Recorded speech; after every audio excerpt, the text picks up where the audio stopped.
diario, perdón, no es poca cosa.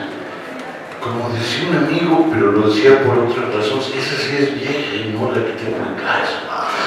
Es que no ves a Leona, se mete en una caverna, se juega toda su fortuna en una guerra. Vamos, anda con don Andrés, que no, hay que reconocerlo, que no era lo que cualquiera pudiera desear. Pasa el tiempo, digo, voy a brincarme algunas escenas. Me vuelvo a topar con Celia, con mujeres de la tormenta. Iba a decir de la tormenta, estaba dudando si era de o bien. Y de pronto, cada quien tiene sus partes preferidas en los libros, y en ese caso, esta bruja veracruzana de la época colonial, maravillosa. Y llego al final y salgo en la novela, pero déjense eso. Estaba en esa novela, de Celia, no recuerdo, a un no veracruzano, creo que era poblano, a Beltrán. Ay, se me acaba de la Fonda San Gonzalo, a Negro Beltrán, creo que era de Puebla, creo que era poblano. Sí. Eso, yo a veces era de Puebla, y por alguna razón extraña estudié Guerrero y terminé en Veracruz. Debe ser, es obvio. Y esa cosa, esa mención de Celia, cuando se habla de Guerrero Beltrán, pues me obligó hasta escribir una novela. O sea, ese grado. Y luego de eso me topo con una novela, perdón que me brinque algunas, pero si no es todo. No nos van a alcanzar los 45 minutos para lo que son. Yo me topo con una novela que la protagonista es, no me acuerdo si era tu abuelo o tu bisabuelo. No sé cuál. La de la mujer plagadísima esta que vive en... No me alcanzará la vida. Sí, bisabuela. Era tu bisabuela. Sí, ahí tenemos que hacer así, tu bisabuela. Digo, otra vez. Y hoy nos topamos con el Camino de Fuego. El Camino de Fuego, para decirlo de manera muy breve, es este camino escalofriante que recorre de Veracruz hasta acá, lo que le llaman la Ruta de Cortés. Es un camino donde se va a inventar muchos sentidos, y la novela queda muy clara. Es este mundo donde lo mismo la comida que la cama se vuelven una manera de entender un conflicto brutal. Es un mundo donde los recién llegados parecen poderosísimos, pero también se están muriendo de miedo. O sea, claro, digo, piensen, volteas a ver a la cantidad de indígenas, envijados, como se decía en aquella época, y por supuesto, si te da miedo, y descubres a las mujeres de la conquista. Y en este caso, a una princesa totonaca, es decir, digamos, de la zona del Golfo en medio, por decir. Perdón, pero acá hay más. Perdón, aquí batallando y hay otros dos. Esta princesa que va a jugar un papel crucial. Aquí quisiera empezar. Vamos a pasar una pregunta seria, con toda la mala fe. ¿Cómo se te ocurrió? Porque la ruta de Hernán Cortés, perdón que lo diga, siempre se ha escrito en masculino. Ahí sí, que quede claro, no. Las mujeres no habían salido de la foto en ese camino, en otros espacios, pues sí. Estas que regalan ahí en Tabasco, tal vez a las princesas que regalan en Tlaxcala, pero del resto, ¿cómo es que llegas a algo tan raro? No, es que es rarísimo, o sea, en un lugar donde la mujer es un fantasma, es un silencio. Es sombra. Precisamente por eso, buenas noches, me da mucho gusto estar aquí y muchas gracias por estar, cada uno de ustedes, cada una de ustedes. Gracias, José Luis, por estar aquí. Pues tenemos una larga historia, en efecto, juntos. Me da mucho gusto que tú seas quien comente la novela. Y bueno, me da mucho gusto presentar aquí esa novela porque justamente estamos en el lugar de los hechos.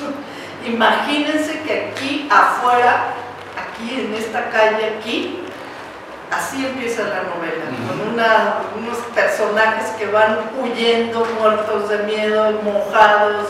Esta princesa Totonaca que va caminando por ahí, nadando cuando puede y cuando no puede, pues pisando los cuerpos, los cráneos de la gente que se quedó en los canales, por aquí enfrente, a 10 pesos. Entonces para mí es una emoción muy grande poder presentar esta novela en este lugar. Yo creo que tiene unas vibras, pero durísimas. Todo el centro de la Ciudad de México, creo que aquí están los fantasmas de los siglos y los siglos y los siglos. Yo así lo veo y lo siento y de pronto como que me hablan, me da mucho gusto. Y bueno, justamente eso es lo que yo intento hacer aquí, como hacer hablar a esos fantasmas que no han sido escuchados, que son justamente estas mujeres, las otras mujeres prehispánicas que en realidad nunca han tenido voz.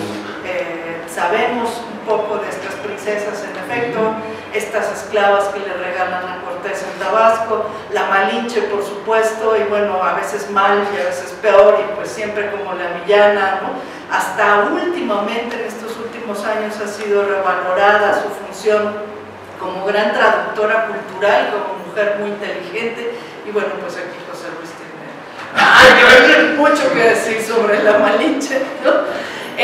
Pero más allá de la Malinche no se sabe poco. Últimamente han aparecido también otras novelas sobre las otras princesas, una princesa de aquí México, ¿no? Pero de las Totonacas, pues ni siquiera sabíamos, o creo que la mayor parte de la gente en México no sabe qué pasó con los Totonacas. Y que pues era un pueblo muy importante, donde llegó Cortés por primera vez, ahí a Villarrica, ahí estaban estos pueblos sojuzgados por los mexicas y pues con muchas ganas de librarse de ellos. Claro, vecinos espantosos. Vecinos muy incómodos en realidad, ¿no? Que bueno, les hicieron muchas cosas. Entonces bueno, pues es una manera de contar la historia de otra manera, como nos la han contado, y desde otras voces, de estas voces olvidadas y silenciadas que son las mujeres prehispánicas. Esta mujer, la que es la personaje de esta novela, Xtacu, la estrella de la mañana, es una sacerdotisa que tiene mucho poder en su pueblo y por eso puede contar cómo ve a estos extranjeros que llegan, y cómo su propio pueblo pues se va, digamos, pasando del miedo, de la duda, a la esperanza de poderse unir con estos extranjeros rarísimos, ¿no? Que entre que les da curiosidad, que les dan asco, ¿no? Me gusta mucho por ahí una escena donde se están comiendo la comida que les dan los totonacos ahí en el pueblo de Quiahuiztlan, y bueno, que agarran así la pata de totol con mole y se les chorrea todo el mole así en las barbas, ¿no? Dicen, ay, bueno, qué cosa, qué salvajes son estos, qué horror, ¿no? ¿Cómo no les enseñaron a comer? Si vienen de un pueblo, además de un reino tan importante y que dicen que su rey es más poderoso que Moctezuma, y no les enseñaron a comer. ¿Qué cosas ¿Qué modos son esos? ¿Qué salvajes, ¿no? Entonces, digamos, es este encuentro de estos dos pueblos que siempre se ha contado, digamos, desde la voz de los que llegaron, con todas las crónicas de Indias, etcétera, etcétera, o si no, desde estas pocas voces de los vencidos, pero que no son los totonacos. O sea, los totonacos no habían hablado, digamos, hasta el día de hoy, y mucho menos las mujeres totonacas, ¿no? Entonces, bueno, esta mujer tiene cierto poder, tiene mucho conocimiento y puede contar cómo su mundo se va desbaratando, porque es un mundo que se acaba y otro mundo que empieza, pero que todavía no termina de empezar, ¿no? Entonces es una incertidumbre, una angustia, un miedo, donde, bueno, ya toda la sabiduría que ella tenía, porque además había aprendido desde chiquita muchas cosas, a curar, a matar, a hacer muchas cosas, pero esa sabiduría ya no le alcanza. Ya el mundo terminó, ese mundo de ella con sus dioses, donde los dioses están presentes, es un mundo pues muy unificado, donde la tierra y los seres humanos son una sola cosa, donde los dioses y los hombres están siempre en contacto, bueno, la humanidad está siempre en contacto, donde los muertos y los vivos están juntos, los muertos les hablan todo el tiempo y ellos escuchan a la tierra, a los dioses, a los muertos, y pues todo eso se acaba súbitamente. Estos extranjeros tiran a sus dioses de las pirámides, ¿no? Y pues estos estaban esperando que el mundo se acabara, ¿no? Y no se acaba. Y no se acaba. Entonces el silencio de los dioses es lo más fuerte y lo más triste para ellos. Entonces, híjole, capaz de que tienen razón estos extranjeros, o por lo menos se sienten ¿qué vamos a hacer, no? Ya no es lo mismo, ya es otro mundo. Tenemos que aprender nuevas técnicas, nuevas herramientas, nuevos conocimientos para enfrentar este nuevo mundo. Ahora, ahí hay un detalle que a mí me encantó de la novela. Aunque ustedes no lo crean, la palabra español o la palabra Castilla no aparece, creo que en ninguna de las páginas. Digo, a lo mejor estoy mintiendo y por ahí se me va una, pero es una mentira muy menor. Está escrito en náhuatl. A mí me cuesta muchísimo trabajo, como es Caxtilteca.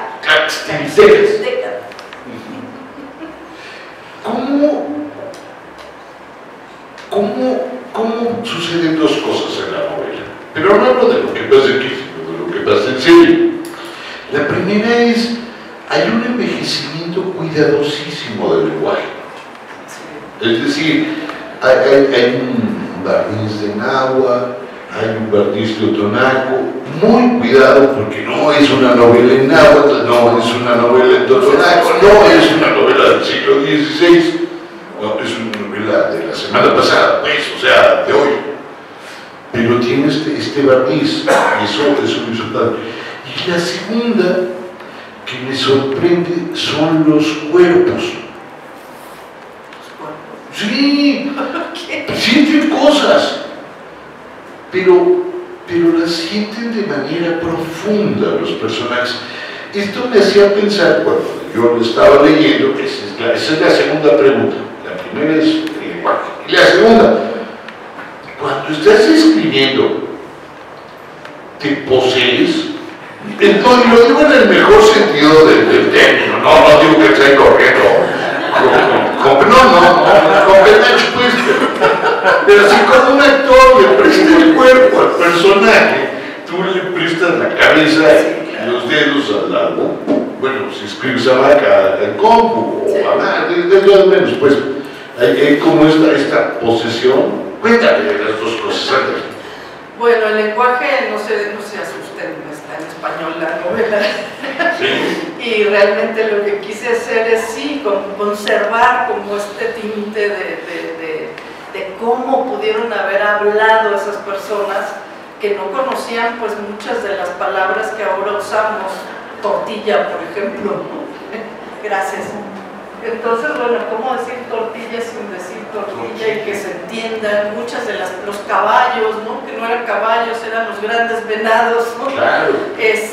Y bueno, ¿cómo pudieron haber pensado estas personas o pudieron haber articulado? Yo no hablo náhuatl y no hablo tampoco totonaco, entonces... ¿Me lo dices tipuchal? Sí. Busqué mucho, investigué muchísimo cómo pudieron haber sido esos nombres, cómo eran los nombres de esas personas, cómo se decía tortilla en totonaco, cómo se decía tortilla en náhuatl. Y además, bueno, en este náhuatl del siglo XVI, porque incluso hasta el último momento estuve investigando, había dudas de cómo decir los plurales, ¿te acuerdas? No, es que no se dice así, no, el plural no se dice así. Sí, no se dice así en el náhuatl de hoy, pero en el del siglo XVI sí se decía así. Sí. las cosas inanimadas tienen un plural y las cosas animadas tienen otro. Entonces, bueno, ponerme a investigar todo eso realmente fue muy complicado, fue muy minucioso para poderle dar esa vida a los personajes. Y ahí voy sobre la posesión diabólica. Sí, claro, necesito que pensar como esta mujer, ponerme en las sandalias, en los cantli de la sacerdotisa y pues sentir qué pudo haber sentido ella, pensar como pudo haber pensado ella. La concepción que ellos tenían del amor es otra cosa totalmente distinta, entonces no podía yo hablar de un amor romántico, un amor así dulce y no sé qué, sino es otra la manera de expresar estos sentimientos y de sentir ese amor, que no era el amor romántico. Entonces, bueno, ella finalmente termina como muy prendada del marido que le obligan a tener, un marido español, y pues se deja llevar por las sensaciones del cuerpo, ¿no? Es la pasión lo que la lleva ahí. Y por otro lado, pues su otro novio que había tenido desde chiquita, pues su prometido, ahí es ternura, es otro tipo de sentimientos los que se dejan ver ahí. Y bueno, pues investigué mucho también sobre los totonacos, sobre estas nociones del amor, de los sentimientos, el olfato, por ejemplo. Y bueno, le pregunté a algunas personas ahí y ellos me decían que el olfato para los totonacos era algo muy importante. Así medían y miden todavía la inteligencia de las personas. Si alguien puede descifrar los diferentes olores, los aromas, incluso los metales, el hierro, la tela, las diferentes telas huelen distinto, eso, diferenciar esos aromas es más inteligente que aquel que no puede hacerlo, ¿no? Entonces, bueno, a un tonto le dicen pues nariz de muerto o nariz de hoja de maíz porque no huele nada, ¿no? Entonces, bueno, meter es bellísimo y pues la verdad no, yo no sabía eso, nunca se me hubiera ocurrido. De una sabiduría olfativa.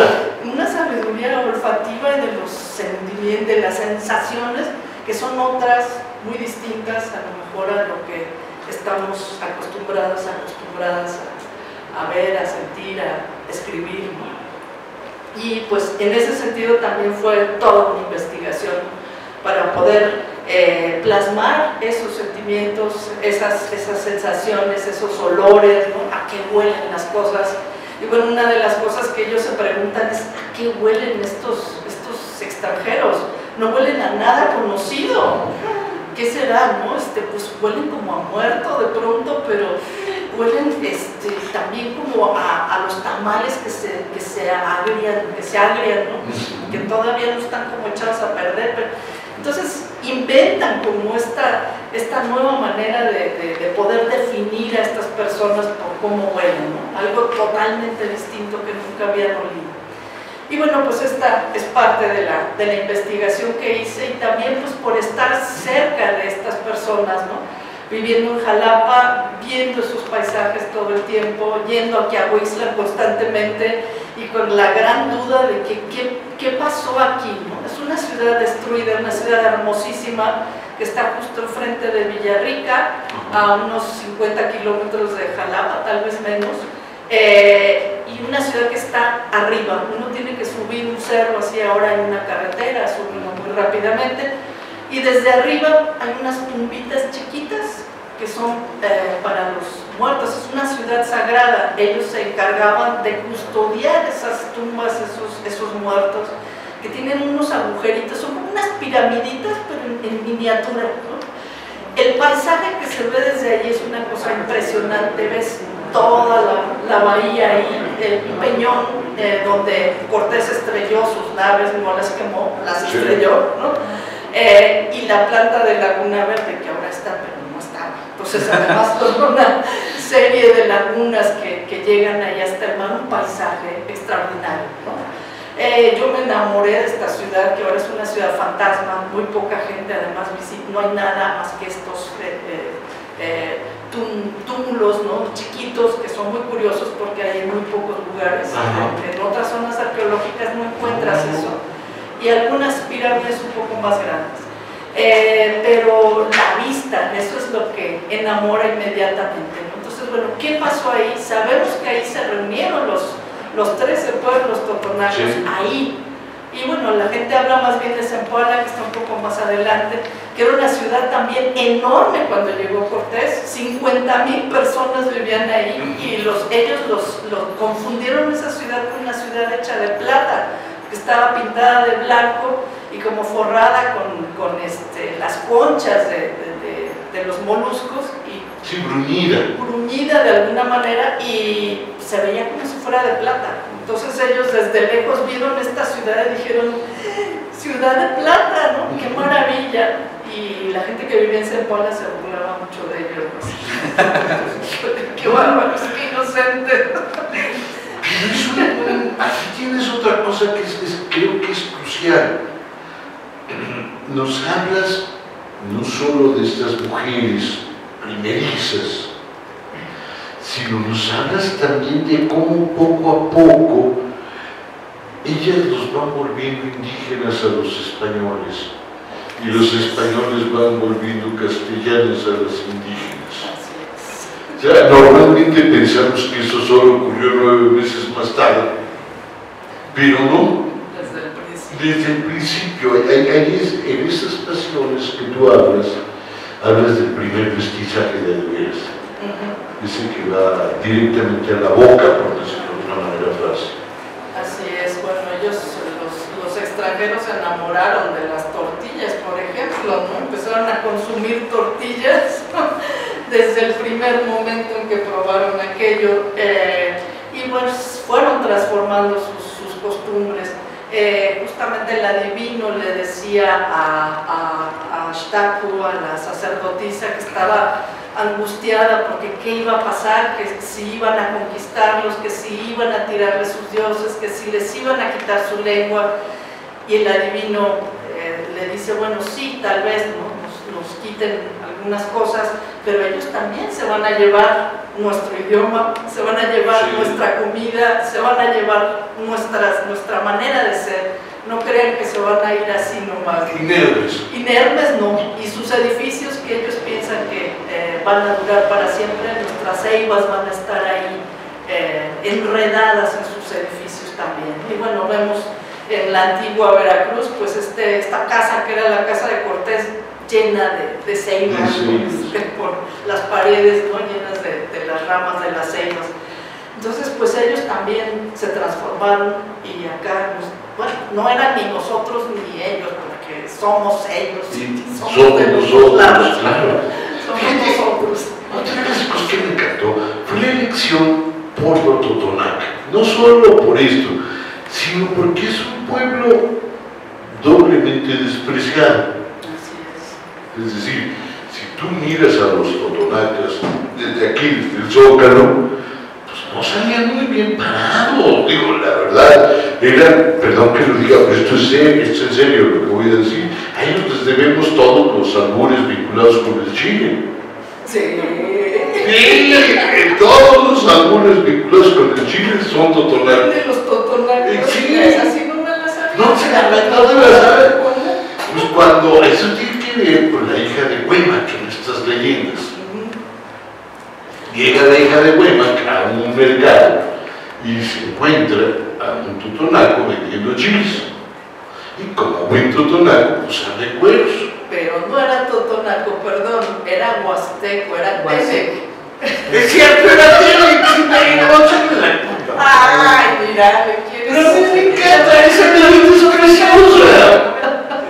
No, es cierto, perdón. Se la se ve. Era la Huasteca veracruzana. Bueno, una de las muchas huastecas. Entonces está este huasteco, todo encuerado y todo pintado, y con un peine, pues, asnal, para decirlo de manera elegante. Estaba bien dotado. Bien. La hija de Huemac lo ve, con calenturas. No hay modo de bajarle la calentura hasta que Huemac descubre que hay que traerle al vendedor de chiles para que se le baje la calentura. esto es absolutamente real. Y le baja la calentura, que eso es todavía lo mejor. Y a partir de este personaje es que el chile se identifica con el pene y tiene ahí una cantidad maravillosa de albures que no voy a deciros. Pero eran y por eso incluso los despreciaban mucho los totonacos y los mexicas, ¿no? Sí, porque andaban desnudos y que eran pues muy impúdicos, ¿no? Que no les importaba mostrarse, digamos. Y las mujeres huastecas también eran como muy sociables, digamos. Sí, rápidamente sociables. Y aún más, ahora ya Bernal creo que es el que cuenta que estos huastecos se metían canutos por el yeso. Sí, es posible que sí, todo, sí, de todo. Y entonces se metían un canutito y por ahí se echaban pulque, es decir, como si fuera lavativa. Pues te brincas el hígado y te pones unas. Es como lo que hacen las chavas hoy de ponerse el Dafax con vodka. Entonces no traes aliento alcohólico, pero andas como tropo. Pero bueno, dejemos a los huastecos, porque son verdaderamente. Esos son otros. Son otros, perdón. No, los totonacos eran muy serios. Eran muy serios. Solamente en las festividades, porque además todo estaba muy reglamentado, como los mexicas también, ¿no? Había castigos muy fuertes para aquellas personas que eran infieles o que eran de la diversidad sexual, digamos, los quemaban y los torturaban y todo. O sea, era muy dura y muy fuerte esta moralidad, nuestros principios de lo que se podía y lo que no se podía hacer. Los totonacos también tenían ese tipo de reglas. Pero bueno, también hablo bastante de eso en la novela y de pues cómo también se brincaban estas reglas los nobles, ¿no?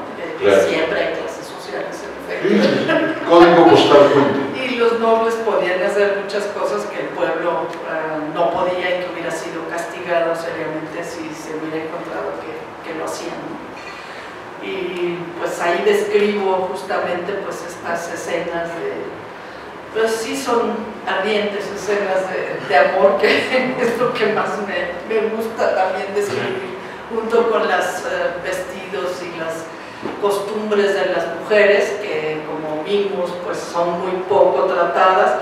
En otras novelas también he hablado de estas mujeres desaparecidas, ¿no? De estas mujeres fantasmales en la historia, y por eso también pues volví contestando tu primera pregunta, que no te contesté realmente, ¿no? Por eso quise abordar la historia de esta mujer que pues no había sido abordada, ¿no? De estas totonacas. Después se encontró, más o menos cuando la novela fue terminada, una gran escultura de una princesa que se cree que era una cacica, se cree que era una gran sacerdotisa, y pues nos dimos cuenta de que también había entonces mujeres pues nobles que tenían cierto poder esta la encontraron en la Huasteca, precisamente, una enorme escultura de una princesa. Y pues así me imagino que pudo haber sido este Axtacul, ¿no? Mujeres con poder de las cuales no se habla, ¿no? Mujeres cacicas que mandaban en sus pueblos, que tenían cierta voz, que tenían cierto don de mando, que tenían sabiduría, que aprendieron muchas cosas y que pues de todos modos no sabemos. Pero incluso también hablo de las otras, de las que no tenían nada de eso, de las que acompañaron la ruta de Cortés, pero que eran tratadas como esclavas. Muchas de ellas lograron huir antes de llegar a Tenochtitlan, otras no, pero tampoco era que tuvieran una, digamos, peor vida que la que tenían en sus pueblos, porque las mujeres eran simplemente objetos, que eran vendidas, que eran compradas, que eran intercambiadas por lienzos de algodón. Si la familia no podía mantenerlas, pues se las daban las vendían en el mercado, pues. Sí. Entonces, bueno, eran simples objetos que no tenían voluntad, no tenían voz, no tenían nada. Su valor era simplemente su cuerpo, ¿no? Y de esas hablo también, de cómo están, digamos, acompañando esta marcha hacia Tenochtitlan, que además es muy penosa. A mí me sorprende mucho al ver estos paisajes, porque como les digo, desde Jalapa pues también tenía ahí el pico, el cofre de Perote enfrente, ¿no? 4,000 metros de altura, y uno se pregunta, ¿estos cómo le hicieron para cruzar esta montaña, ¿no? Sí. Hasta la fecha pues no está fácil, todavía no hay caminos por allá atrás, los caminos son muy venturosos, vaya, no hay manera de cruzar muy bien. Y pues esta gente se murió, la mitad se murió de frío, los taínos que trajeron de Cuba se murieron allá arriba, ¿no? Porque no se cubrían, no sabían cómo hicieron eso. Entonces, bueno, también a la hora de digamos, leer esas historias y vivir en esos paisajes, pues yo quise como contar desde el cuerpo, ¿no? Sí. ¿Qué sentía esta gente pisando esas piedras? Cómo se les destrozaron los guaraches ahí a todas estas personas, a los de aquí, ¿no? A los nativos, cómo se les destrozaron los pies, ¿no? Para poder subir por ahí y luego llegar a un llano donde no había agua, las únicas lagunas que había eran saladas. Entonces, ¿cómo lograron cruzar todo ese territorio? Y solamente viéndolo, y eso es lo que quise hacer aquí, como transmitir cómo se ve, cómo se siente, cómo pudo haber sido ese viaje, y cómo cuando llegaron aquí vieron esta ciudad así como, ¡qué maravilla de ciudad! Porque era una cosa muy impresionante para todos ellos, incluso los totonacos y muchos de los tlaxcaltecas que no habían llegado hasta Tenochtitlan, ¿no? Que no conocían, y pues fue la admiración increíble, ¿no? Pero también los de aquí, ¿no? Cómo estaban, digamos, me quise imaginar cómo estaba la gente viendo a esos que iban entrando, ¿no? Con esta desconfianza mutua, quise imaginarme así como que ellos muy asustados pensando, ¿y qué tal si nos disparan desde allá? Pues todos rodeados por todos lados, ¿no? Llegar aquí y ver esas maravillas, el zoológico de Moctezuma, ¿no? Qué cosa más maravillosa, qué increíble. O comer con su corte de jorobados, albinos y todo esto, es un mundo alucinante. Pero ahí me quiero detener en algo. Fíjate, a nosotros nos parece una vacilada venir de Veracruz a la Ciudad de México. Es una vacilada, digo, es un viaje muy corto, con carretera cómoda, es la costa más cercana para acabarla. Iztacolutla sea la más cercana, no sé si sea el puerto, pero por ahí adentro. Ahora hay otros peligros, no, esos son de otro. Pero lo que se nos olvida es que este viaje fue hace 500 años, bueno, tantito más, un par de años más, 3 años más, pues, depende cómo lo ves. Caminar de allá hasta la Ciudad de México es recorrer como 25 ecosistemas diferentes. Tienes este puerto malsano y espantoso, digo, Veracruz no fue un buen lugar para vivir hasta hace 2 semanas. Sí, o sea, no, la gente moría. Luego subes a las primeras montañas para llegar por el rumbo de Jalapa y todo eso. Que no era el rumbo donde normalmente se subía, y también hay que entender eso, o sea, en realidad subían por Tuxpan y de ahí llegaba el pescado de Moctezuma y todo, porque estaba la carretera, digamos. Sí. Pero por Jalapa no. Luego bajas y está el Valle de Puebla, Tlaxcala. Sí. Y feo como la sé.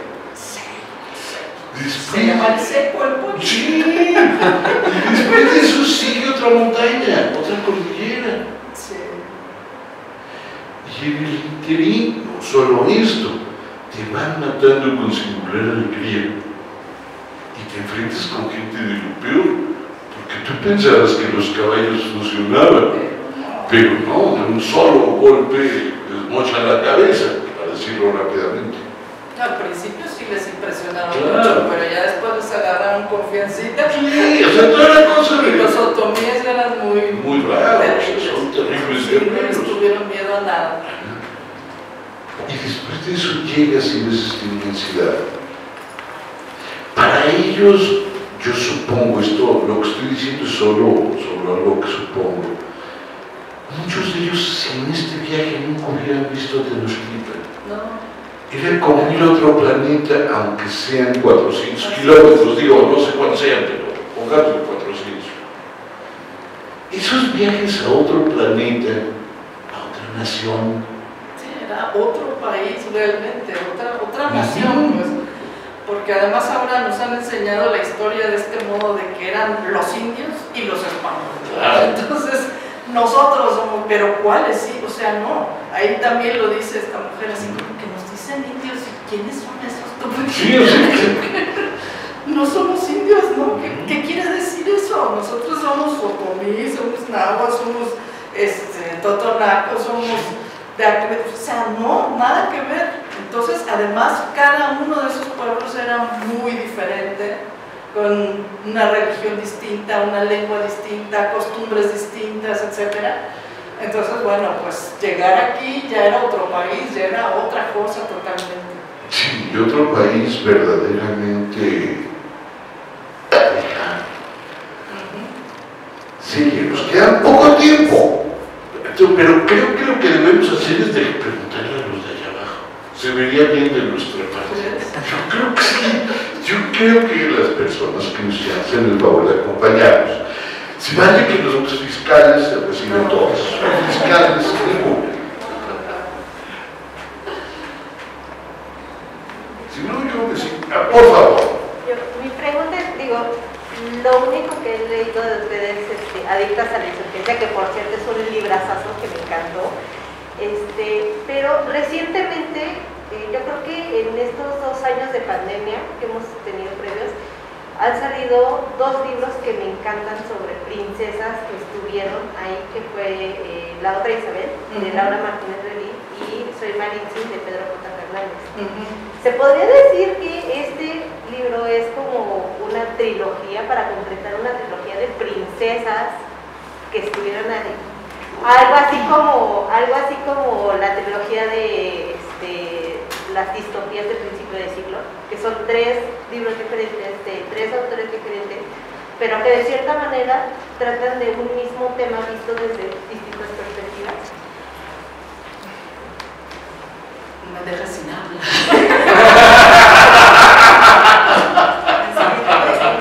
Bueno, pues se ocupan de, digamos, mujeres que vivieron en una misma época, se puede decir, pero creo que están dirigidas también a públicos distintos. Entiendo que los libros de Pedro están dirigidos a un público juvenil, ¿no?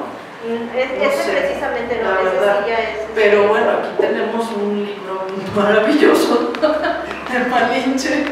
No, pero gracias. Yo creo que sí, lo que dices es cierto. Ajá. Eso, por otro lado. Y bueno, de Isabel, en efecto, pues es la princesa, una hija de Moctezuma, que además hay muchas dudas en torno a si realmente pudo haber estado casada, cuándo nació exactamente, etcétera, etcétera. Muchas dudas acerca de ella. Pero bueno, digamos que sí, que son mujeres que vivieron en ese espacio más o menos y en ese tiempo más o menos. Pero esta, bueno, no era una princesa, era una sacerdotisa y que venía pues de fuera y estuvo aquí mientras estuvo Cortés ocupando la Ciudad de México y se fue otra vez. Ella quería regresar a su ciudad, que ya no es la suya, ya no, todo está muy distinto y demás, pero creo que trata de algo distinto, ¿no? de ver con otros ojos, estos ojos femeninos, a las otras mujeres, a las desposeídas, a las que no figuran en la historia, a las que no están, a las que no son las princesas finalmente, ¿no? Pero que vivieron también toda esta aventura de la ruta de venir hasta acá, pues, en esta como diríamos, epopeya, porque sí lo es de muchas maneras, ¿no? Creo que son diferentes vivencias y diferentes maneras de ver. Muchas gracias. Ay, perdón que me meta en una pregunta que no me hicieron. No, sí. Pero, déjame plantearte algo muy simple. El acto de escribir novelas, voy a permitirme pensar que Celia hace esto. Si tú lees las novelas de Celia, ella busca llenar los huecos que se quedaron en el tiempo. Es decir, la historia no es como el queso manchego, Es como el queso gruyere, no es sólido, está con agujeros grandes. En esos agujeros tú puedes ir posicionando de alguna manera la obra de Celia. Lo que quiere decir que es como una suerte de obsesión que parte de una investigación sobre la realidad, de una investigación sobre la historia, y de pronto pues, se perdió la pieza que faltaba. No vais a preguntar por qué se perdió. Algún chamaco la quemó, el señor se murió de fiebre carbonosa, escoge tú el tema que sea, pero algo le pasó. Bueno, partes tú de un hecho real. Y no solo eso, partes de un hecho real que en las novelas de Celia lo puedes ver siempre en las últimas páginas. Cuando te dice, miren, yo hice todo esto y mis trampas son estas. Es decir, hay una suerte de striptease intelectual que hace al final mostrando todas sus fuentes, todas las libertades que se tomó, etcétera, etcétera. Lo cual es un acto de honestidad brutal. Esa es una. Otra manera de asomarse a la historia es convertirla en una suerte de tribunal a la novela, donde tú llamas a un personaje para juzgar. Estoy pensando en Pedro, para decirlo a las claras. No, yo más o menos se lo he leído, y él tiene una idea de la novela como un tribunal. O sea, vamos a sacarle las espinillas a don Porfirio, vamos a discutir si a Zapata se los echaba el hierro de don Porfirio, qué sé yo, estas cosas. Pero no hay en las novelas de Pedro este striptease final, este acto de confesión que es diferente. No es lo mismo juzgar que tratar de entender. Una cosa que no han dicho ustedes antes de que se acabe. Perdón, por favor. Que no mencionaron ninguno de los dos, es que esta novela es también una forma de historizar, como desde adentro, desde la visión de los de abajo, la conquista misma, ¿no? Y se hizo justamente. Sí, pero a ver, pero tú haces un estudio de la ruta de Cortés, por dónde pasó, con quiénes se peleó, las batallas que hubo, lo que fue llegar a Tenochtitlan, estar aquí, la confrontación, la matanza de los indígenas, el encarcelamiento de Moctezuma, la batalla, la huida. Tu primer capítulo de esta novela es la huida de los españoles y de los aztecas. Entonces, simplemente para decir que no solamente es una novela sobre una mujer indígena viendo, sino es una novela histórica, en el sentido fuerte de la palabra, ¿no? Una visión de algo que parece muy estudiado, muy mitificado en la historia mexicana, y que está visto desde otro ángulo, ¿no? Como si lo viéramos de otro ángulo, una fotografía totalmente distinta. Eso a mí en lo personal me gustó muchísimo. Gracias. ¡Eso! Muy bien, no. Esas porras son buenísimas, son siempre objetivas. Si no preguntan a la verdad. Es tremendo, ¿eh? Me tacha y esto no, claro que no, aquí no, ya me aburrí, no, quítale. Es el peor que No, te voy a mandar a tomar un curso con la tacha. Pati me trata muy bien y me dice siempre que de Homero para acá. O de Gilgamesh para acá. No se ha escrito nada mejor, no estoy muy seguro. Queda poco tiempo. Pero sí, bueno, no sé si contestamos tu pregunta. No, sí. ¿Alguien más, por favor? Bueno, yo nomás tengo un pequeño comentario. Puede leer su libro en los capítulos de Regalo Gancho de Amazon Kindle, y la prosa que usted maneja me encantó, me absorbió, me teletransportó de México 2023 a México Tenochtitlán 1521, a esa noche donde Cortés literalmente lloró la derrota, donde fueron estos tamemes, la protagonista iba con sus vestidos y de pronto les cayó la lluvia de flechas mexicas. Y eso me llevó a un mundo en el cual casi pude ser testigo de lo que estaba ocurriendo, casi como una película. Y me gustó esa prosa fluida, contundente que usted tiene. Y también en el segundo episodio, en donde la protagonista tiene una amiga que casi se ahoga en una situación y que después ella participa, bueno, también la protagonista, en una especie de ritual, no mencionaré qué ritual, pero la manera en que después de que concluye ese ritual y la protagonista llora, se desmorona, también me encantó esa forma de ver ese, no sé cómo llamarlo, ese ritual, pero desde la perspectiva de una persona que le tiene sentimiento a su amiga que también pues ahí estuvo. Y entonces, de alguna manera sentí como una especie de enojo, de rabia, de insatisfacción, de decir, ¿por qué ella? ¿Y por qué no otra persona? ¿Y por qué no pude yo, digamos, convivir con esta chica, con esta joven? ¿Y por qué le tocó precisamente este tipo de cosas? Y eso a mí me encantó y yo espero pronto comprar su libro y seguir leyendo. Y también algún día yo espero escribir con la prosa fluida, sagaz y contundente que usted tiene. Muchas gracias. Muchísimas gracias. Muchas gracias. Gonzalo Aguirre Beltrán era de Tlacotalpan. Era de Tlacotalpan. Pero vivió en Puebla. Sí, por eso le echaron la culpa que era poblano. Jalapa, ¿no? Pero era de Tlacotalpan. Bueno, eso ayuda a ser inteligencia. Sí, es un lugar maravilloso. Maravilloso. Y bueno, les recomiendo mucho que ojalá puedan leer la novela, pero además que viajen a esos lugares para que puedan sentirse ahí como pasa la historia y cómo la historia sigue ahí, pues sigue viva en cada uno de estos sitios. Muchas gracias. Muchas gracias.